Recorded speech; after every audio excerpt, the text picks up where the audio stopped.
Showtime. Welcome to the next Welty at Home discussion today. We are discussing Pride and Prejudice, Volume 2, chapters 10 through 19. If your book isn't divided into volumes, that would also be chapters 33 through 42. I'm Jessica Russell. I'm with the Eudora Welty House and Garden. And of course, I'm also joined today by Susan Ford and Suzanne Mars. I also want to mention just quickly, if you are new, if you want to comment or ask a question, just be sure to click that reactions button at the bottom of your screen and select the raise hand function. That'll be how we know that you have something to say, and we hope that you do. A lively discussion also takes place in the chat as well, so be sure to glance over and see what's going on. I'm going to be putting some resources in the chat as well for you to check out. And before we get started, speaking of resources, one of our fellow Welty at Home participants, Joellen Clary, has kindly pointed out that we have not properly defined JASNA, which is a term that came up last week. And for those who don't know, that is the Jane Austen Society of North America. And she also very kindly wanted to sing the praises of Susan Allen Ford, who's been so gracious to lead these discussions for us today. And so she wanted everyone to know that Susan Ford, in addition to being the editor of the organization's flagship journal, Persuasions, she's had that position for over 10 years. We're so lucky to have her.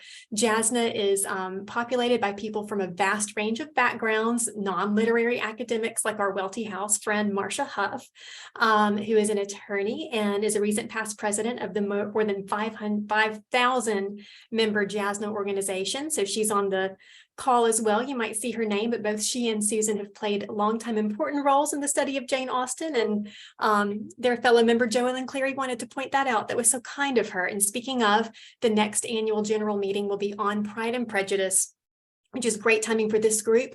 That meeting is going to be in Denver from October 27th through 29, 2023, and it will be dubbed Pride and Prejudice, a Rocky Romance. So I'm going to put a link to that in the chat. And I've got another link from Susan Ford that is going to be about maps. So I'll let her tell when she's ready what that map link is.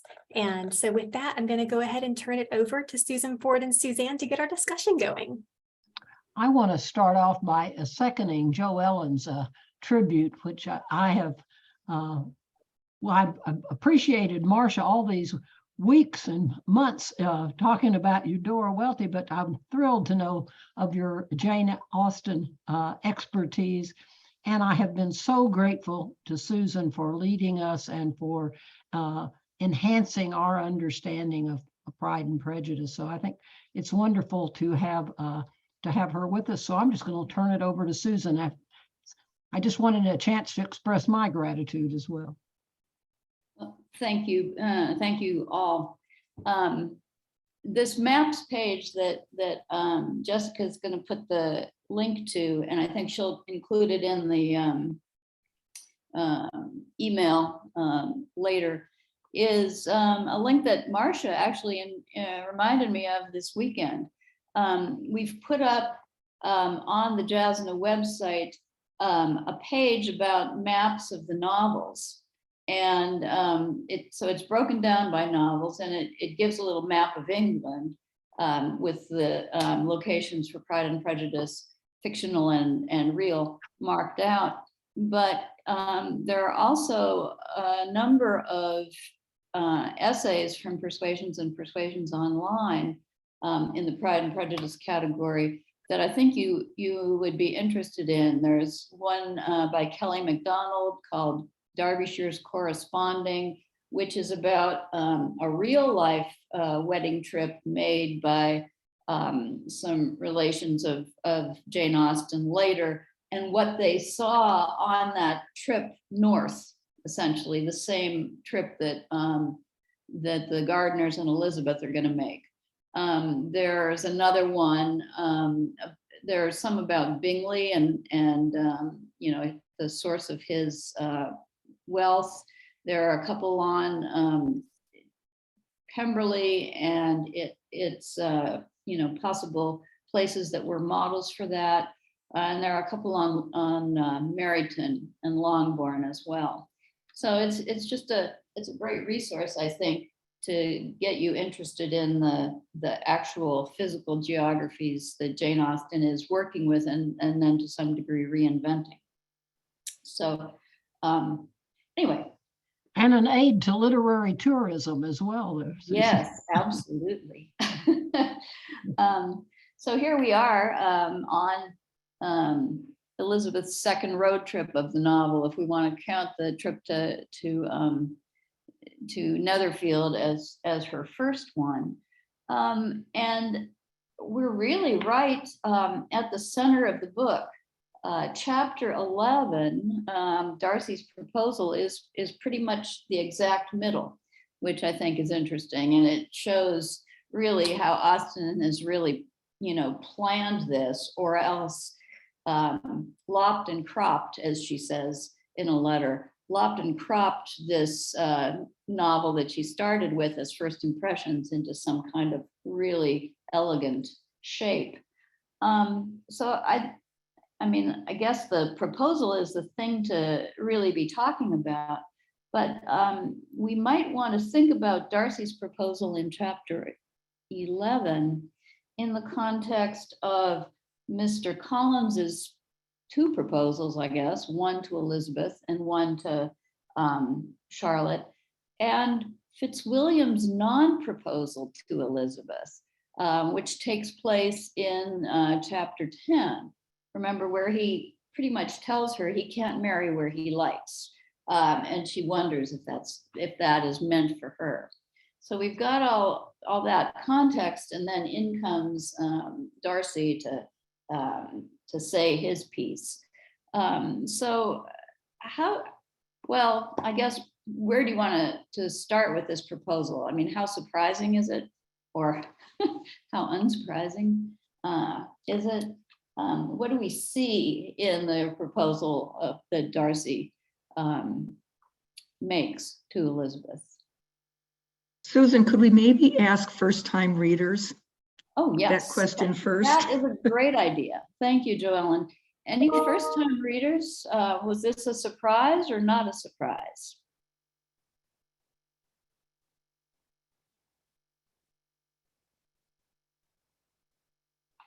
Any first-time readers out there? I know someone's going to help us out. Yeah. Hi, this is Martha in Dallas. I'm a first-time reader, and Great. I was a little shocked by it, and maybe I wasn't reading closely enough up to the point, but I was shocked by it. I wasn't expecting that. So, Martha, Elizabeth was shocked by it too. So I don't think you were your reading was the problem. What was your response to it? Well, it was mixed. I mean, and I'm trying not to let the movie and seeing, the actors in my mind, play these roles, but I thought I was shocked by it as an event, but I was also shocked at the verbiage of it. Mm-hmm. It was not full of ardor. It was almost defensive, and I'm over my better nature, or my reservation. I know I should do this, but here's all the reasons why I didn't think it was the right thing. It was a very strange kind of a thing, and I felt the same indignation that Elizabeth felt when she was hearing it. Oh, that is great. Thank you. I mean, it's been so long since I read this the first time that, I don't remember what I thought anymore or what I felt anymore. So that is really, really wonderful, that it's that the anger that you felt is, so mirrors the anger that Elizabeth herself feels as she's being told it's a degradation for him to even think of, connecting himself with such a family. I think Jean Medley might have her hand up too. Is that right, Jean? Can you hear me? Yes. Okay. I was shocked, but yet in a way their feelings have been so intense between the two of them that I have been waiting for it to develop. So in a way, I was shocked the way he did a proposal, but yet I have felt like something's been going on between them from the very beginning. So. Yeah, I think that's really true. I mean, she's always thinking about him, and they do seem to gravitate toward each other, even when they, dislike each other. Yeah, Marcia? One thing that people who haven't read many of Jane Austen's novels wouldn't realize, this statement by Darcy, "You must allow me to tell you how ardently I admire and love you." I think he is the only hero who says that kind of thing to the heroine. The others display their love in different ways. I won't tell you about Emma, the wonderful scene in Emma, because if you haven't read it yet, you have to read that and see if you are surprised in that one too, because it's a very hidden kind of romance, sometimes described as a mystery novel. But that is an outright statement that very few of the heroes ever end up making because of the way she constructs the proposal scenes. So for me, knowing and wanting, knowing it's going to come up, it's so much fun to see it said out loud. Mhm. Yeah, that's really interesting.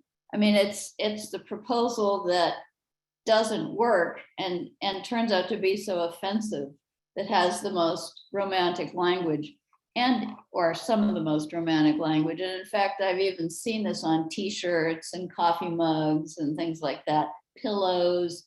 And I think people forget when he says it and what follows, because it's not, as it turns out, it's not romantic at all.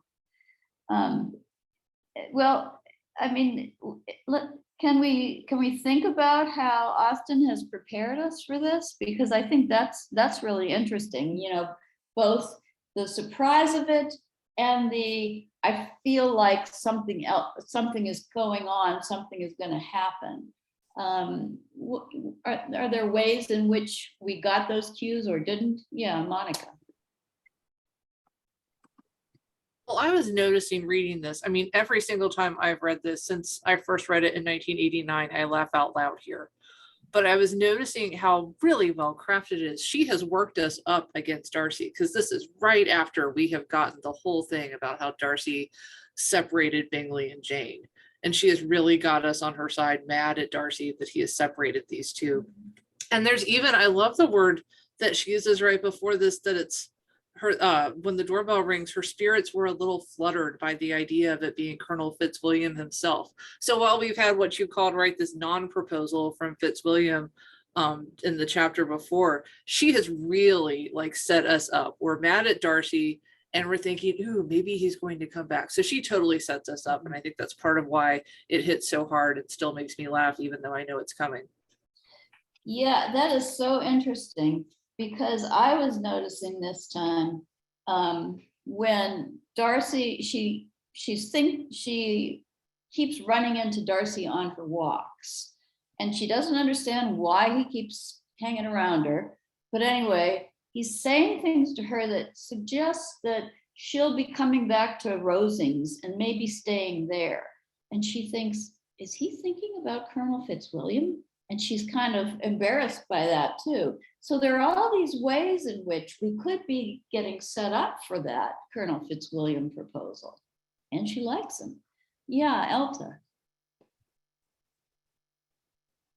I may be misreading this, but we don't actually hear everything that Darcy says in his proposal. And I wish that we had, because what Austen writes is, when Elizabeth was silent, that he felt encouraged. And so here came the avowal of all that he had felt and long felt for her. Immediately followed, he spoke well, but there were feelings beside those of the heart to be detailed. So it's those other, he should have stopped there, but he felt the need to be more fulsome with his proposal.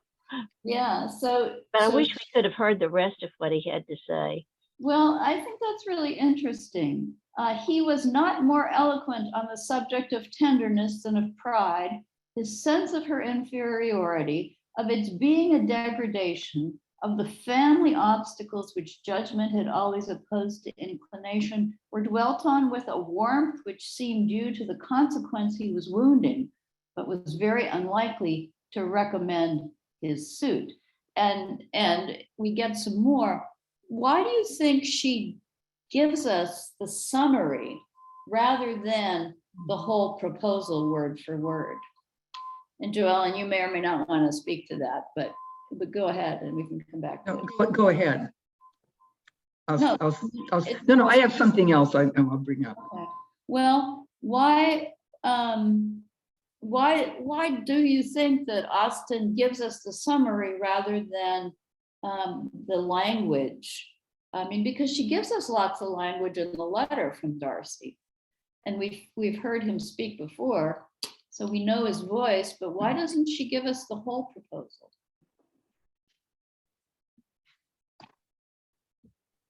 Or maybe what would be the effect if she did?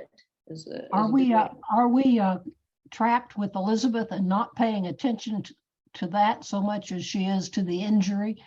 So that we're filtering things from her perspective in this scene.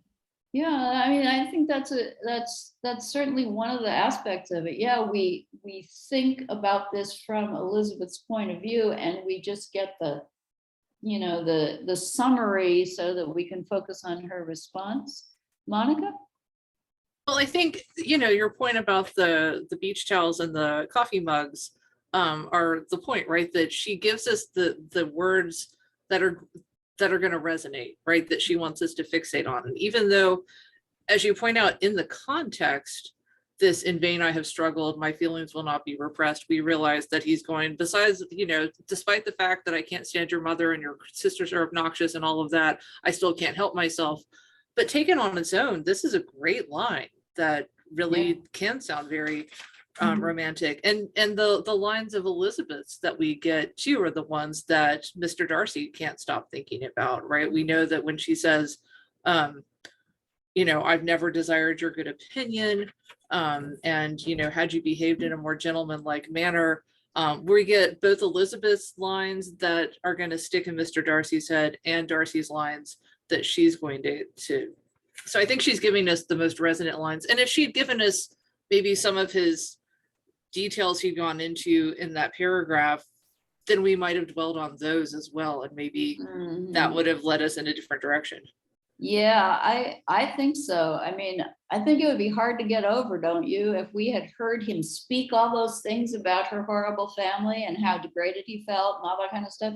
I mean, we can't get out of our head, and Elizabeth can't get out of hers the "not handsome enough to tempt me" line. Right. I mean, and we get her line about his line about her fine eyes. We also get the line earlier that we talked about last week, maybe, where he admits that maybe, Lady Catherine de Bourgh is, kind of a relative that he wishes, that he feels a bit embarrassed about, the way that Elizabeth feels embarrassed about her family. So the dialogue that we get in the novel, while there is a lot of dialogue, all of it is really the important dialogue, I think. But haven't we been? Yeah, Suzanne? Haven't we been prepared by Elizabeth's time at Netherfield and by Darcy's interaction with the Bingley sisters for his love of her? And aren't we? Isn't this just the fulfillment of that we know he's been struggling with it since that time? Yeah, well, in vain. Yeah. In vain have I struggled. I mean, I even think it's funny that he's, messed up his word order there to make it sound more, I don't know, poetic or something like that.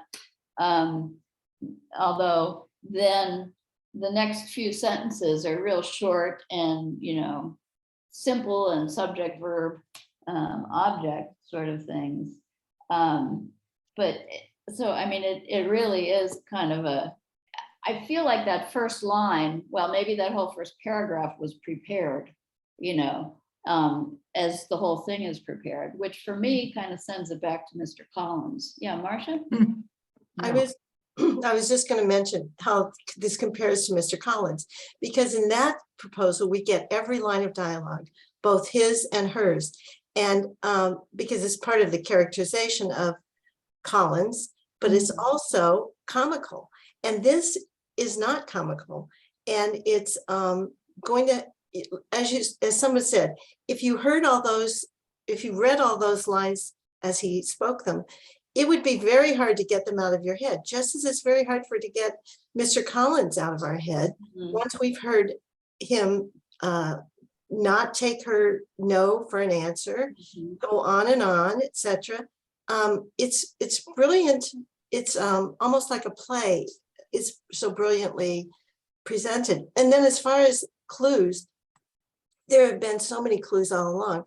And the great thing will be when you reread the novel, you'll see as I'm sure all of you have, seen all those clues as we've gone along, including Fitzwilliam telling Elizabeth, well, if Darcy doesn't postpone our departure again. I mean, that's when I only noticed this time, I think, because there are I tons. hadn't noticed that. That is great. There are tons of clues. And when you read Emma, and I hope all of you do, you'll see that is full of clues that you are going to miss the first time. And don't be embarrassed, everyone does. This one, we've seen, the movies are so prevalent that many of us, even the first timers, would have known what's going to happen. You just don't know when and how. Marcia's an evangelist for Emma. Joellen. I'll pick up on this thread. I think that's right, that it's important that we see from Elizabeth's angle, because we have been getting hints all along, including the line that we mentioned last week, that Darcy says to Elizabeth, well, you haven't always been in marriage or wherever.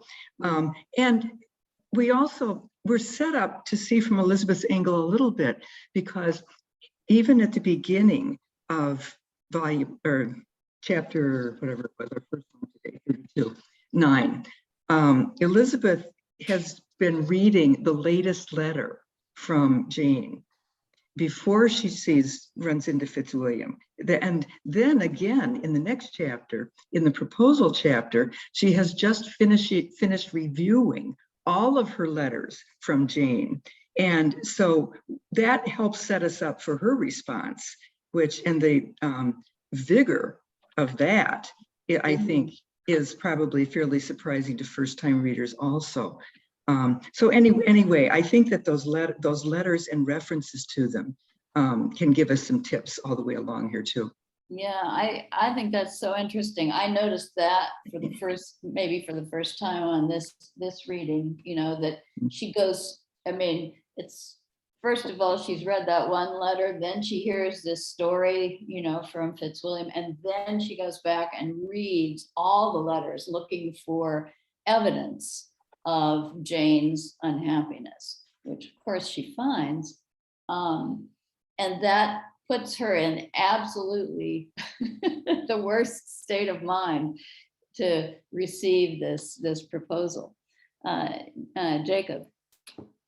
I wanted to add on the surprising distress Elizabeth has at the end of this chapter and maybe 2 chapters after it.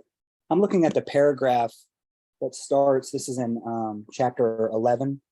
The tumult of her mind was now painfully great. It is stunning how affected she is by this revelation from Mr. Darcy. I think she's stunned by her absolute inability to see this. As smart as she is, I kind of alluded to this last week, that it's remarkable how blind, I think blindness is even mentioned at some point in one of the chapters, that Elizabeth could not see this. This is not just a surprise. This is actually almost like a philosophical stab in the heart, as she thought she was too smart in a way, didn't see what was right in front of her. And then she goes on this long, almost like existential crisis. What is true? what is false, who is telling the truth. In a way, I heard in some of the earlier comments that there have been clues, right? In a way, you can almost think of Elizabeth as a bad detective. There have been clues along the way, and she's smart, she's funny, but this is a big surprise that she really, in a way, you could say she should have known. Mhm. Yeah, that's so interesting. I mean, it goes along with what we've been talking about in previous sessions of the way she talks about how she set herself up as a studier of character. That's her hobby. That's her passion, you know, and she finds that to be so amusing. You know, I mean, she uses that word amusing, and here, I mean, you're right, it's tumult, and she cries, and she's cried in the chapter before this as well. I mean, all of a sudden, this is a different kind of Elizabeth that we're getting. It's one where her emotions are much more engaged rather than that detachment that we've seen before. And it's also, I think, interesting to put, I mean, what Joellen just pointed out about the letters at the beginning of this, and then what you're pointing out about at the beginning of this chapter, and what you're pointing out at the end of it, this sense that she didn't see it coming, that she's, you know, starting to realize her blindness. Well, the next chapter and the chapter to follow, she gets the letter from Darcy, and it's, you know, it's the same thing. She reads the letter, she rereads the letter and rereads the letter. And then she realizes, well, it's that, you know, till this moment, I never knew myself. This is in my edition, page 202. It's in chapter 13. Had I been in love, I could have not been more wretchedly blind, but vanity, not love, has been my folly. Pleased with the preference of one and offended by the neglect of the other on the very beginning of our acquaintance, I have courted prepossession and ignorance and driven reason away where either were concerned. Till this moment, I never knew myself. I mean, so you're right about that existential point, I think. I mean, this is kind of that depth that she is at this stage of the novel. Yeah, Marion?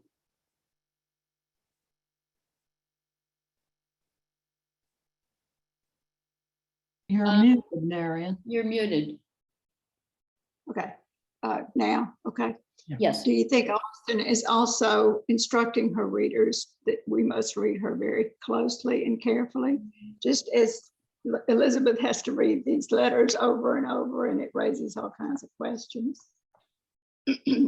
Yeah, I mean, I think that's to some degree always true for Austen. I mean, she's very conscious about getting us to analyze and evaluate characters and motives and suspend judgment. And yet she keeps teasing us into making quick judgments.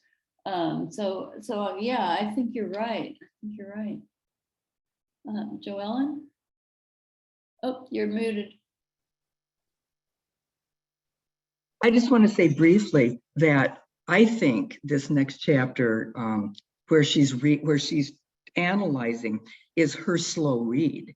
In fact, I think Austen is teaching her novel readers how we should be reading her, and then we wouldn't be missing things. But I just think it's a wonderful chapter.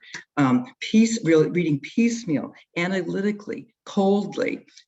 She works through this letter, and said, I mean, at a certain point, she says she has it almost memorized. So I think this chapter is incredibly important. Yeah, I mean, I think that's great. And I was, you know, looking at that chapter this morning or yet last night, I can't remember which. And I just love Austen there on the psychology of reading. Like the first time Elizabeth reads through that, she can't pay attention. You know, let me find this. With a strong prejudice against everything he might say, she began his account of what happened at Netherfield. She read with an eagerness which hardly left her the power of comprehension, and from impatience of knowing what the next sentence might bring, was incapable of attending to the sense of the one before her eyes. His belief of her sister's insensibility, she instantly resolved to be false. His account of the real, the worst objections to the match made her too angry to have any wish of doing it justice. But anyway, and she moves into her conclusion from that. But that, I mean, I just think that's wonderful. I mean, I think everybody has probably had that moment of reading something and not being able to pay attention to it because there's so much that's already going on in your mind. And what Austen shows us is not only the rereading process, but also the effort of mind that's involved in doing that rereading. Joellen, did you have more to say about that? Or? Yeah, Just that I'm interested, and I want to say this just to set up a watch on Elizabeth perhaps during volume 3, because I mean, she's in the dumps.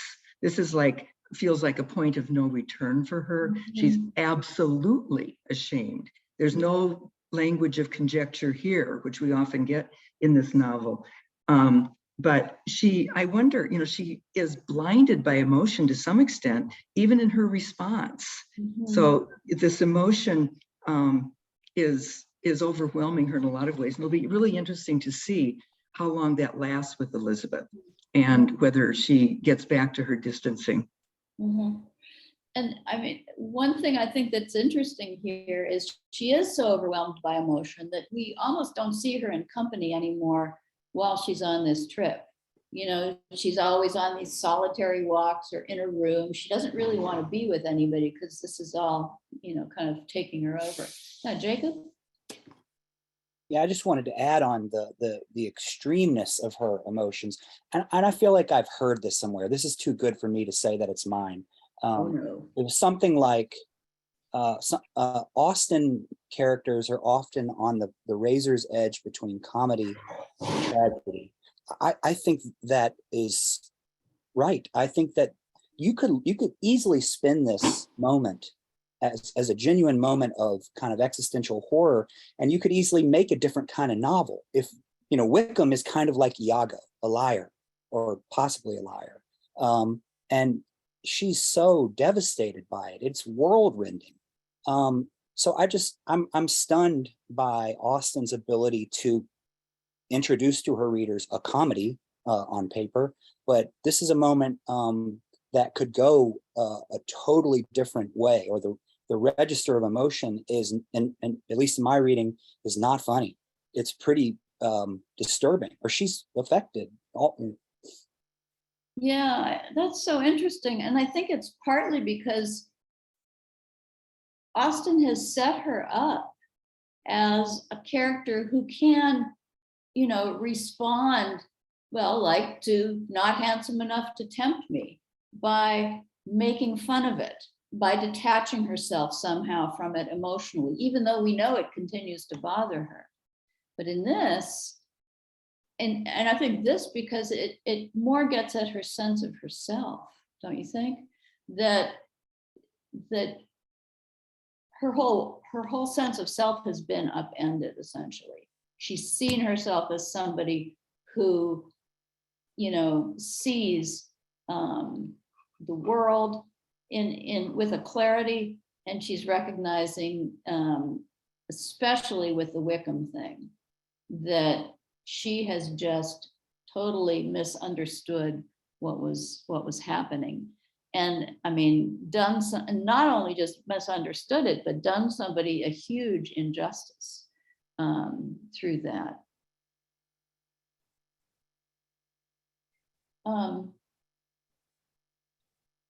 There was something else I was thinking about with this, but now I've lost it.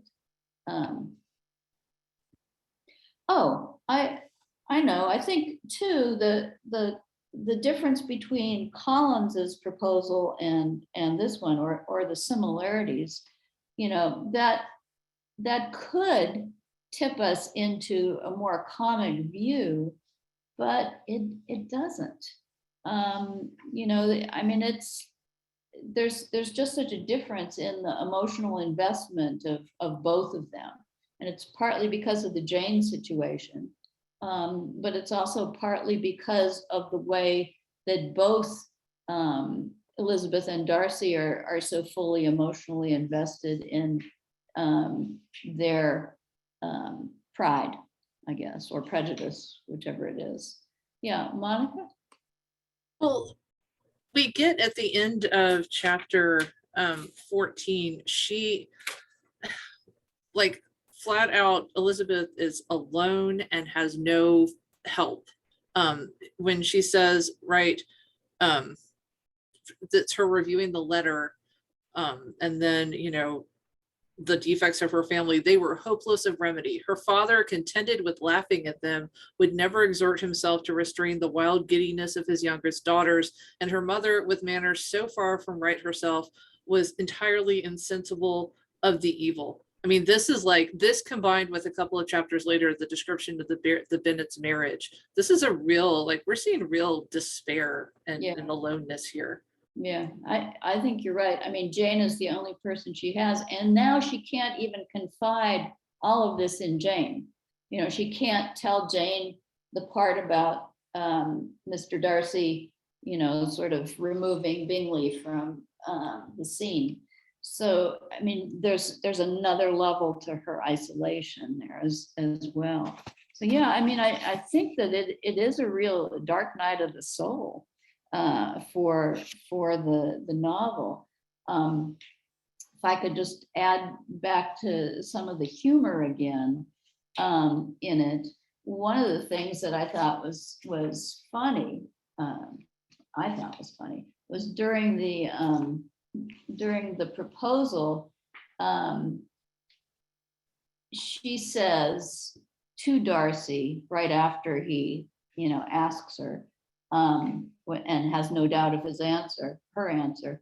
In such cases as this is at the top of 186, it is, I believe, the established mode to express a sense of obligation for the sentiments avowed, however unequally they may be returned. And her reliance here on the established mode, I thought, was kind of funny, because it takes us back to Mr. Collins's response to her rejection, which is, oh, I know that it's the established mode of elegant females to, you know, reject somebody that they mean to accept. Well, here she's relying on the established mode and then saying, but I'm not going to do that because I'm not grateful.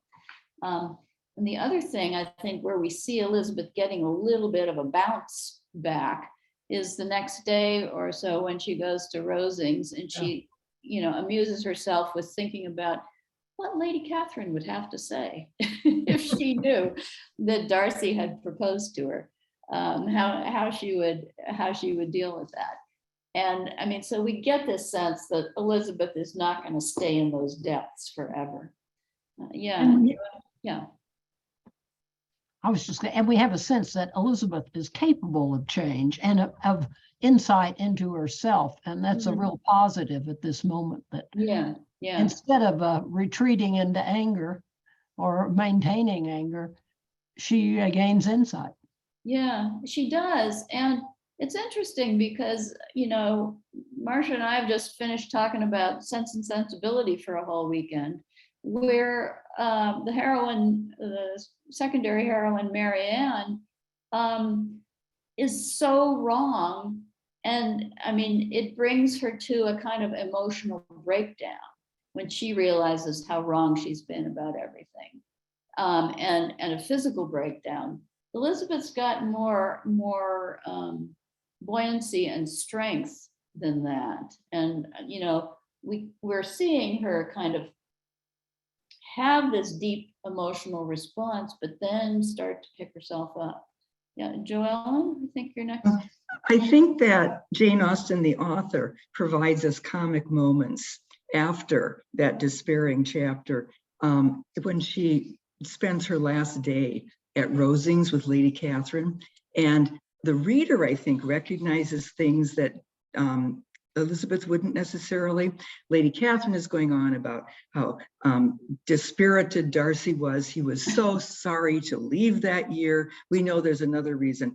When Elizabeth seems dispirited, she jumps to the conclusion that she's so sorry to leave also, that she's not ready to go home yet. And I just love the one where she's talking about seeing that they have a servant along with them when they're traveling post. Last summer, she sent 2 servants along with Georgiana, and Yeah. we know how safe she was when she went to Ramsgate. So that's mentioned, those 3 things that the reader's in on. And so we have some comic relief there. Yeah, I think that is right. Those are really funny little moments. Yeah, Monica? You know, I've never thought to do this until you pointed this out, but if you go and look at Collins's proposal to Elizabeth, which is on my page, starts on my page 103, we do get every single thing that he says, which you're right, is pretty comical. I mean, he enumerates first, you know, clergy should marry, and Lady Catherine de Bourgh says I should marry. But I noticed, you know, in the midst of all of this, and she's also going, you know, you're too hasty, I've made no answer. And then that's, as you point out, right, that he says it's usual with young ladies to reject the addresses of a man. But even in this proposal, she says, or Collins says to her, it is by no means certain that another offer of marriage may ever be made to you. I wish Elizabeth could get one non-insulting proposal in this book. Yes. Well, so far Fitzwilliam is her best bet, because he at least was not insulting when he said he needed to marry money, you know, even though that might not be what he wanted to do. Yeah, I mean, they're really mirrored, I think, those 2 scenes. It's very interesting. Well, we've got about 20 minutes or a little bit less, and I thought we should actually talk a little bit about, okay, so she comes back from the trip, and you know, conventionally in a novel, you know, a character goes off on a trip and learns something, you know, the change of scene brings new perspectives, or there's a new information, or there's a change in the self somehow from that. What's happened here to the Elizabeth we see now in back in Longbourn and Meryton from well, let's see, about chapter 16 on, so 16 through 19. What are these chapters doing for us, or for Austen?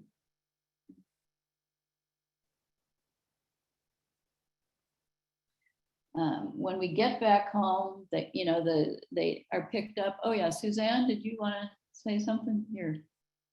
No, Lit up. Oh, okay. sorry. I know. No, that's all right. Well, anyway, they get back home and the sisters are bringing in all the gossip. Then Elizabeth tells Jane about the proposal and everything. Well, not everything, but things. We hear that the regiment is leaving, that Lydia's going to Brighton. And then we've got that passage where Elizabeth analyzes her home situation and then sets off on the trip north. So I did my view, Susan, of Mr. Bennet from the start was very sympathetic. And then, so I feel like I have misread him. And now we begin to see him much more clearly than we have before, because his love of Elizabeth and his wit are very winning. And now we see his deficiencies much more clearly. Yeah, the passage that describes the Bennet marriage. Well, first of all, even when Elizabeth thinks about how, you know, her father is never going to get involved because he's just happy to laugh. But then later on, when we get that passage about what you know, what the Bennet marriage is based on. This is on 228. right at the beginning of chapter 19. Elizabeth had never been blind to the impropriety of her father's behavior as a husband. She had always seen it with pain, but respecting his abilities and grateful for his affectionate treatment of herself, she endeavored to forget what she could not overlook and to banish from her thoughts that continual breach of conjugal obligation and decorum, which, in exposing his wife to the contempt of her own children, was so highly reprehensible. I mean, the language there is so strong and judgmental and harsh there that I mean, it's hard for us, I think, to see Mr. Bennet now in any way but as a problem. Joellen, were you gonna? Yeah, I think that, we read at the end of volume 2, that last chapter is filled with the word disappointment. And even when Elizabeth at the end of it is looking forward, well, the only thing I can look forward to is the trip with the gardeners until disappointment enters. There's something like that. It's pulled down a bit, but we've been prepared ever since she examined, analyzed Darcy's letter. It takes her forever to get home and to tell Jane. She's at Rosings, and we get funny things from Lady Catherine, but in the center of that chapter, I noticed that we're bounced back to what she's been reflecting about. Then she's leaving Hunsford and leaving London, finding Jane. But then we get a hilarious chapter. It's chapter 39. I don't remember what that is. 16 or that's 16. Anyway, with Lydia. And so on her way home, and it's very important that we get this extended look at Lydia right now. She's going off to Brighton, and so we get a much more definite sense of her.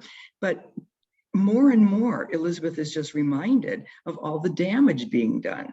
That she has, what is her chance of marriage? And especially with these sisters. So we have to think back to that, which is exactly what you were saying about Elizabeth musing about her parents' marriage and the bad effect on children.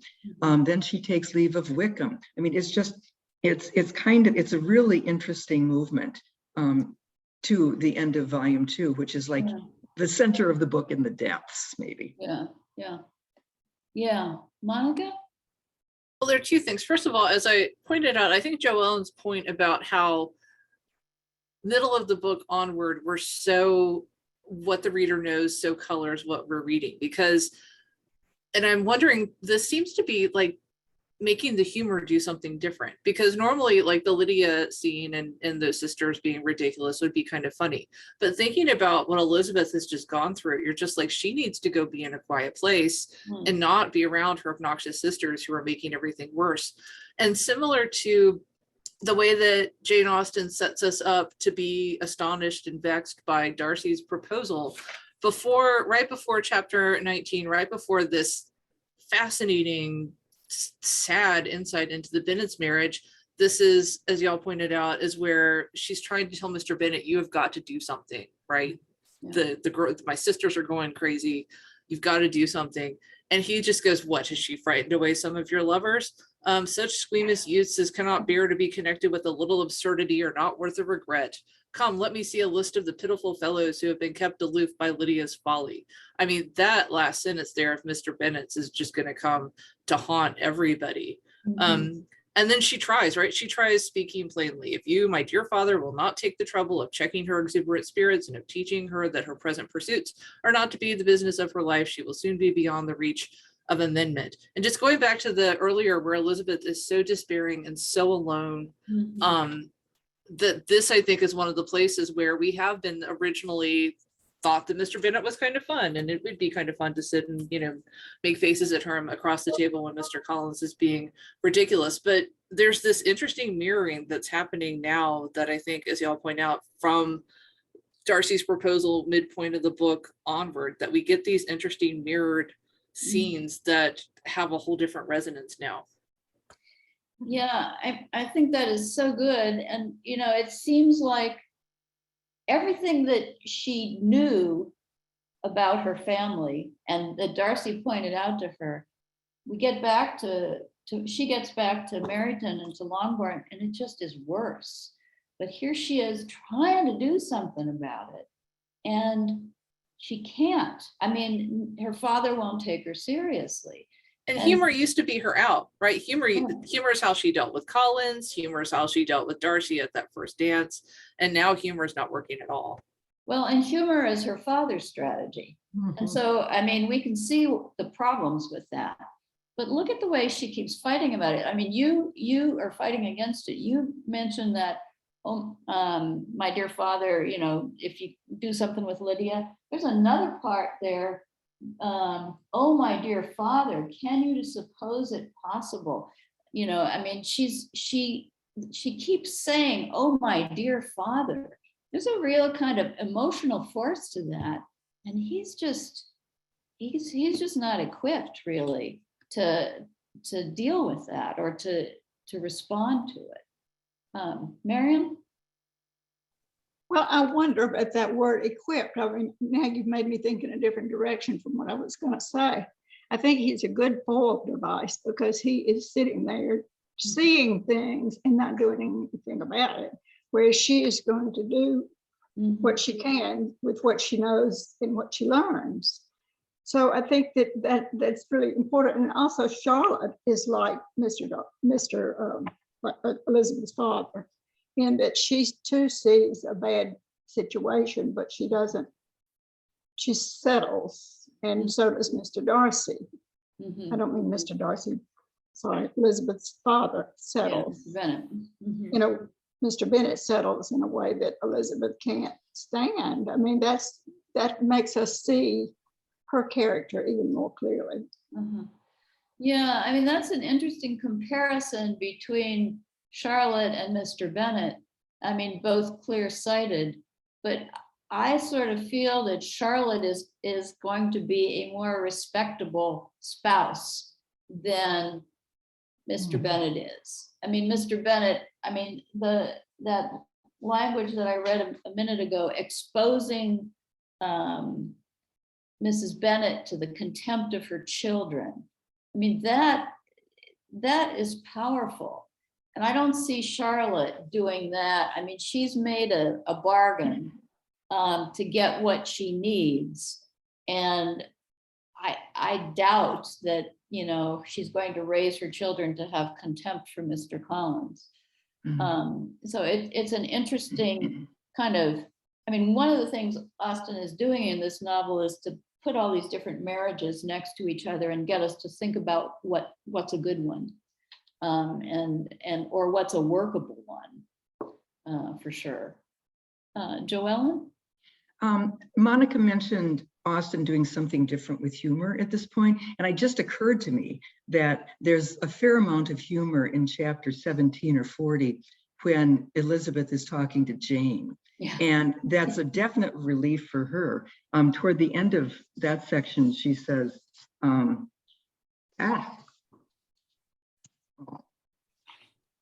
the tumult of Elizabeth's mind was allayed by this conversation, partly because she'd gotten rid of two secrets, it says, but also she starts distancing from Jane a little bit. She sets it up. She says, so you don't blame me for talking the way I did about Wickham. And Jane says, no. She says, well, wait until I tell you what happened the next day. So she's setting up a kind of drama here. And it is funny because Elizabeth gets to say, this will not do. You will never be able to make both of them good for anything. And that goes on for a couple of pages where she's kind of balancing what Jane is saying, but distancing, getting her feet under herself a little bit again, but it doesn't carry her away. She ends up going to talk to her father, etc. But anyway, there's some real humor in there. Yeah. I'm wondering. I like the one where she says, I know you will do Darcy such ample justice that I'm growing every moment more unconcerned and indifferent. Yes. Your confusion makes me saving. And if you lament over him much longer, my heart will be as light as a feather. Yeah. Susan, what do you make of the decision to be silent about Wickham? Well, I think it's all based on the need to protect Georgiana, right?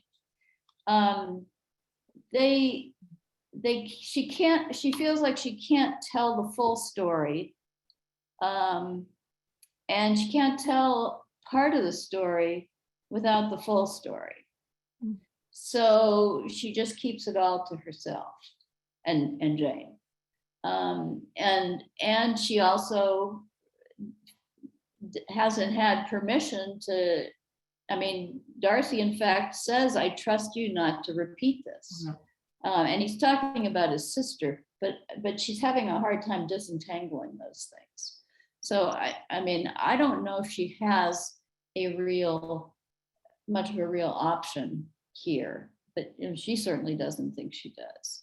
And Jane, of course, doesn't want to rock any boats. So, you know, and he's leaving. So why, you know, let's just not worry about it. Marion, did you want to say something? No, your hand's still up. Okay, Marcia? Only that, first, the obvious, it's a plot device, because if everyone knows too much about Wickham, we won't get the next volume.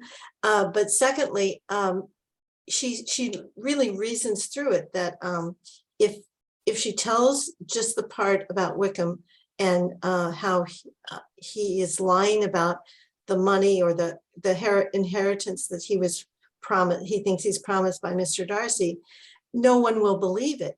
They would only believe it if she could tell the next part of his trying to seduce Georgiana, which she can't tell. Mm-hmm.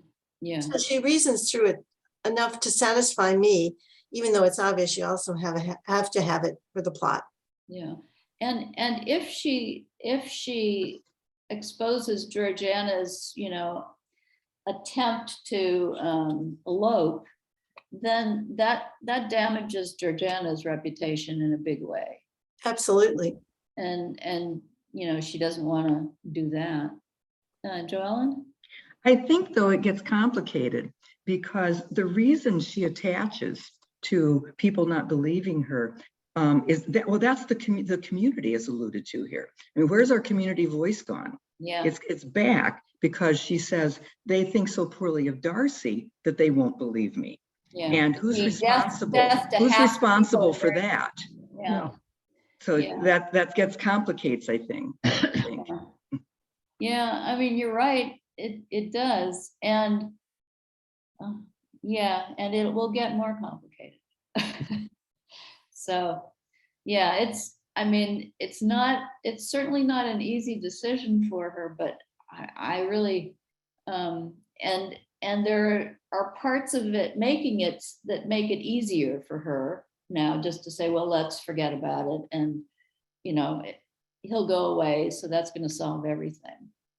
It's also interesting that when Wickham does come, or when she gets back into Wickham's orbit, he wants to kind of pick up again, you know, because Miss King is no longer in the picture. And now she's insulted by that. So, I mean, we're seeing her change her assumptions and the way she's looking at what's going on in real ways. So, I mean, are we about at the time, Jessica? We are, but Jacob has his hand up. We have time for one more. Yeah. A quick one. So speaking of all the mirroring, I can't remember if we've talked about this in our group, but as I understand it, Mr. Darcy is kind of seen as a fascinating prototype for what's called the Byronic hero, the kind of moody, brooding loner. The only thing I wanted to say here is that this sequence in the book, it sounds to me like Elizabeth is the Byronic hero. She has a secret. She's brooding. She's the rebel. So there's a strange mirroring here of a kind of assumption of that baggage that she feels estranged. So I just think that's remarkable that Austen didn't have to do that. We go into dark waters in this sequence. Well, that's fascinating. There's a very interesting article by Peter Graham on Darcy and the Byronic hero, but Jacob, I think there may be another article here that somebody should write, like you, on Elizabeth as the Byronic hero. I mean, that's really a neat idea. And I think you're right. I mean, because she is in this kind of brooding, dark stage, though she bounces. Yeah, I think this is such an interesting end to the second volume. I mean, we talked about how at the end of the first volume, we really were in this kind of downward trajectory because Jane and Bingley were over, and I mean, there was just this real sense of loss, and Elizabeth had lost Charlotte as a sort of friend and mentor. And now we get here and we're even deeper, but here she is going off on another road trip with the Gardners. And the Gardners are set up for us as not only a good marriage, but as people who are such congenial relatives and friends, who have the right temperament and the intelligence and everything else for travel. And even though it's a curtailed trip and they're not going to get to go to the Lake District, they're gonna have this kind of wonderful time of sightseeing and for Mrs. Gardner rediscovery. And then we get to the last sentence of the book or the volume. To Pemberley, therefore, they were to go. And that is so perfect, the way it sets us up to get to this place that we've heard so much about, almost from the beginning. We didn't have a name for it at the beginning, but we knew what Darcy was worth. And then when Elizabeth goes to Netherfield, we're hearing about Pemberley and its library and this estate that it would be more, it is impossible to even try to imitate because it's so wonderful. And here we are about to go to it and look at it and see and, learn something, I guess, about who Darcy is and where he comes from. And I'll say that we're off on October 17th. Oh, so no. join us again the following week. That's right. Oh, I forgot about that. And now I've created all this suspense for myself. Well, and I don't have to be gone. Well, oh no, I do have to be gone. Yeah, sorry. Yeah, we're both going. So Yeah. Thank you all. See you next time. okay. Goodbye. Thank you.